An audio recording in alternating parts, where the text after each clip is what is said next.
As I'm recording this, I'm sitting here in Perth, Western Australia, having been here about 10 days, and I've got about another 10 days or so to go. And as I reflect on how I'm spending my time between New Zealand and Western Australia, I'm getting this familiar feeling. I'm building again. Because over the past couple of years, I've been slowly building up my leadership development practice here in Perth. And this year, I've decided to double down on that. I'm originally from Western Australia, want to spend a lot more time here, so really putting a lot of effort into that. Around 20 years ago, I was doing something similar, but back then I was facing the other way. I was living in Perth and I was contemplating a move towards New Zealand or to New Zealand. And I was wondering how on earth I'm going to make that leap. And in both cases, the starting point was the same. Relationships.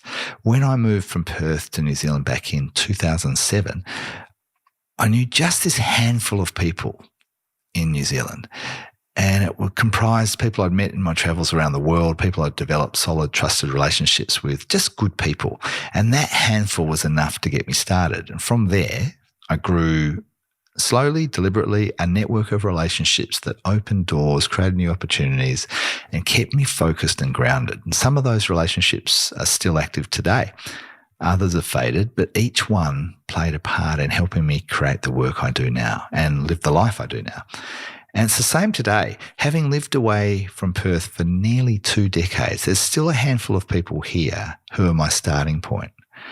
And tapping into this small network of good people is helping me get the momentum I need.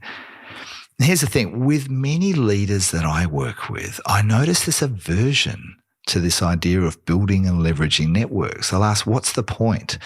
Some see it as transactional, others see it as inauthentic, kind of a grubby thing. And still other people just don't even know where to start. So I get it. The networking word can feel a bit icky, but here's the thing.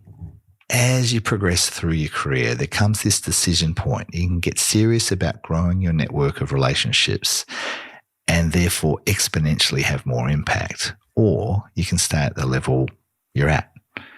And neither choice is wrong. It comes down to what success means to you. And for me, success has always included this idea of creating some sort of lasting impact. And that's where I reckon networks come in. Because for those looking to create lasting impact, networks matter. Over time, I've come to see that the people in our networks can play different roles for us. Some open doors to new opportunities, others hold up mirrors so we can see ourselves more clearly.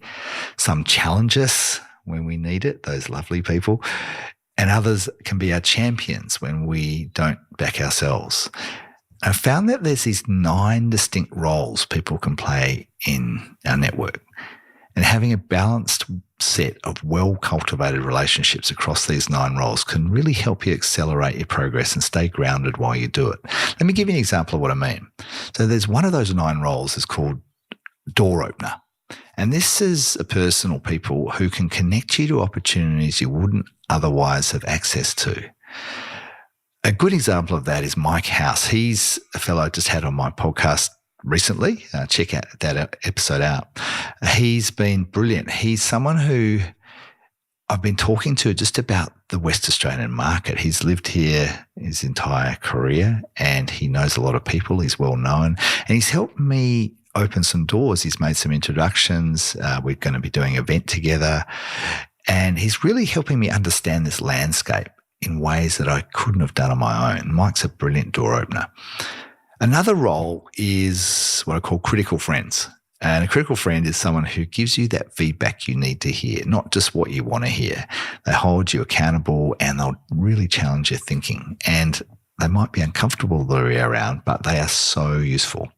They're just 2 of the 9 roles. The others are trusted peers, able enablers, savvy advisors, alt thinkers, wise guides, good mates, and solid grounders. So here's the thing, you already have a network. Is it the one you need? The question isn't whether you have people in your network. You do. The question is, do you have a balanced set of relationships across those 9 roles? And are you cultivating them deliberately?